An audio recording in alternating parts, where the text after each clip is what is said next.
Khawar point में खुश आमदीद। चलो आप साथ चलते हैं। बाय शम्सा इकबाल।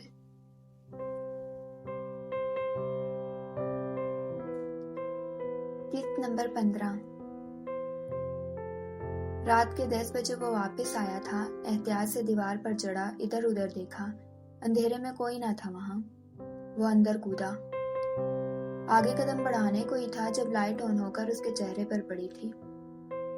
उसके कदम रुके। सामने खड़े शख्स को देखकर उसका सांस तक रुक गया था। हादी कड़े तेवर लिए उसे देख रहा था। भाई वो मैं तो प्रैक्टिस कर रहा था। उसने कुछ बहाना गढ़ना चाहा। कैसी प्रैक्टिस? रात को छुपकर मैच से बाहर कैसे जाते हैं, इसकी प्रैक्टिस। हादी की संजीदा आवाज ने उसे बावर करवा दिया था कि आज वो बच नहीं सकता। सॉरी भाई, वो मिनमिनाया। मैच से बाहर के लोग जब आकर तुम्हारी कंप्लेन करेंगे तो सोचा कैसे लगेगा यहाँ सबको। कब सुधरोगे तुम? आदि उस पर बरस रहा था। तात के ज़हन में झमाका हुआ। फौरन वो लड़की याद आई जिसे उसने बड़े फख्र के साथ अपना नाम बताया था। वो अपनी गलती पर खुद को कोस कर रह गया। क्या जरूरत थी मुझे उसे अपना नाम बताने की। अगले 1 हफ्ते के लिए तुम्हारी ड्यूटी 5वें चेक पोस्ट पर रहेगी और अगर तुम एक दिन भी वहां ना गए तो ड्यूटी का दौरानिया डबल हो जाएगा।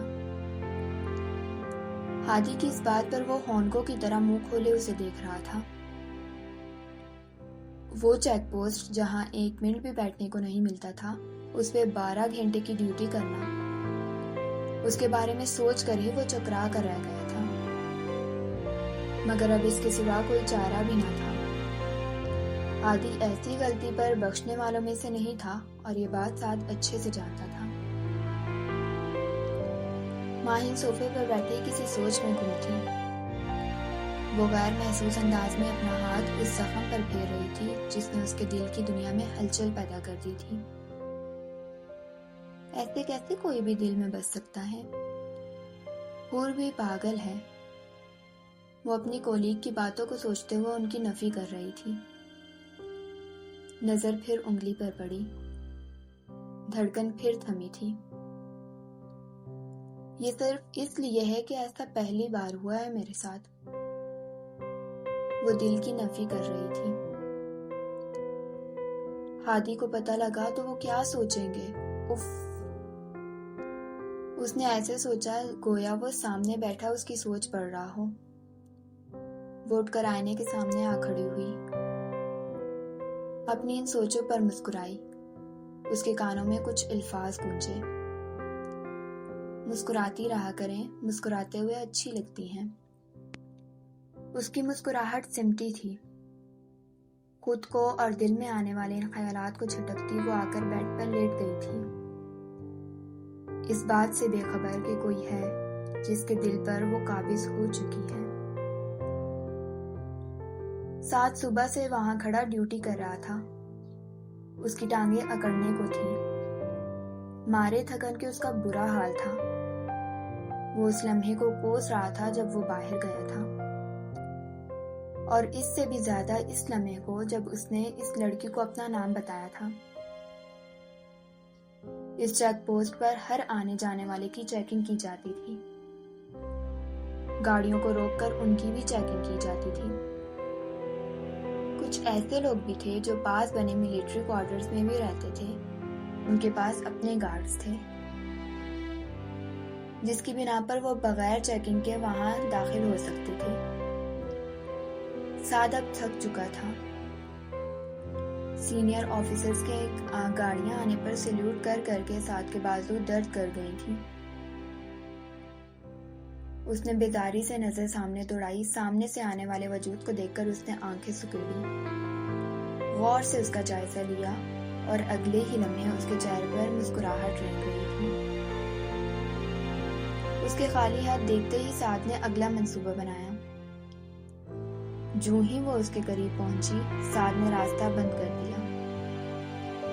योर कार्ड प्लीज, साद ने संजीदगी से कहा। वो जो आगे बढ़ने को थी यकदम रुकी। मैं यहाँ ही रहती हूँ और आप ये बात जानते हैं, इसलिए मुझे कार्ड दिखाने की जरूरत नहीं है। वो चेहरे पर बेजारी लाते हुए बोली, miss, I set your card please.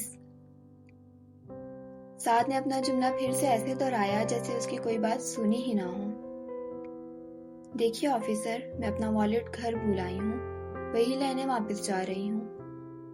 आप प्लीज मेरा रास्ता छोड़े और मुझे जाने दें। वो जरा सख्ती से बोली, सॉरी मिस, मैंने आपको यहाँ कभी देखा नहीं है। ये एक मिलिट्री एरिया है और बगैर कार्ड के मैं आपको अंदर नहीं जाने दे सकता।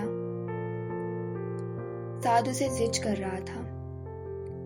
उस दिन इस लड़की ने साद का राज फाश करके जो गलती की थी, आज वो उसकी सजा भुगतने को उसके सामने खड़ी थी। वो साद ही क्या जो बदला न ले। एक रूल्स ब्रेकर ऑफिसर इतना तो कर ही सकता है कि मुझे बगैर कार्ड के अंदर जाने दे। वो तंजिया अंदाज में बोली, इस रूल्स ब्रेकर की कंप्लेन करके उसे सजा दिलाकर रूल्स याद करवाने वाली हस्ती भी आप ही हैं। लिहाजा मैं आपको ऐसे अंदर नहीं जाने दे सकता। वो उसे चिढ़ाते हुए मुस्कुरा कर कह रहा था, मैं कॉल करती हूँ घर, कोई तो आकर कार्ड दे जाएगा। वो नखुवत से बोली, श्योर। वो भी ऐसे ही मुस्कुरा कर बोला, मगर मैं तो सेल भी घर भूल आई हूँ। वो बेबसी से बोली। साद जताती नजरों से उसे देख रहा था। आप मुझे अपना फोन दें ताकि मैं घर कॉल करूं। उसने साद के सामने हाथ फैलाया। सेल मांगने की बजाय अगर आप उस दिन के लिए माफी मांग लें तो काम आसानी से हो जाएगा। साद मुस्कुरा कर बोला, माफी, और वो भी आपसे? नेवर। वो बदस्तूर हाथ फैलाई खड़ी थी। सॉरी, मैं ऑन ड्यूटी सेल यूज नहीं करता, ये रूल्स के खिलाफ है। साद ने बिल्कुल उसी के अंदाज में जवाब दिया था।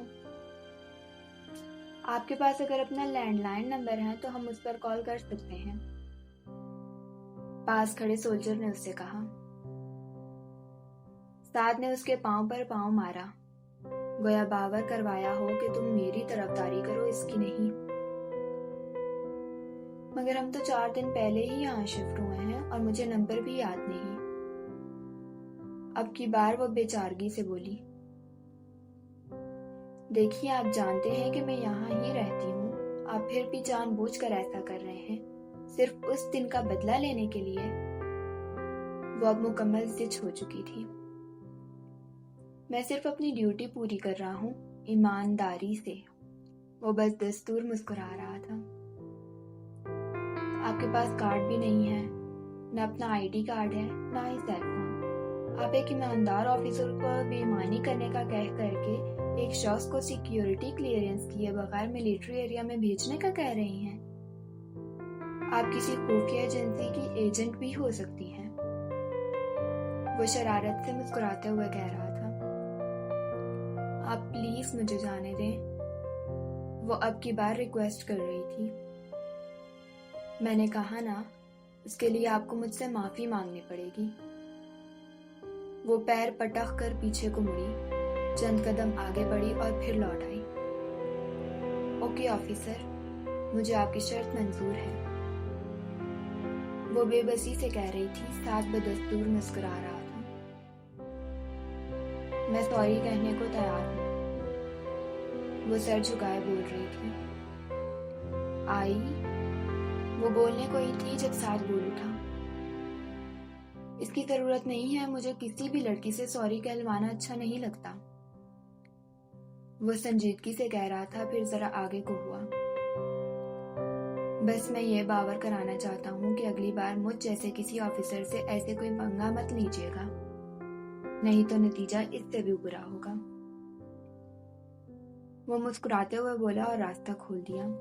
वो लड़की पैर पटकते हुए आगे बढ़ गई। उसे इस शख्स पर गुस्सा आ रहा था जिसने आधा घंटे से भी ज्यादा देर इसे खड़ा किए रखा और उससे बदला लिया।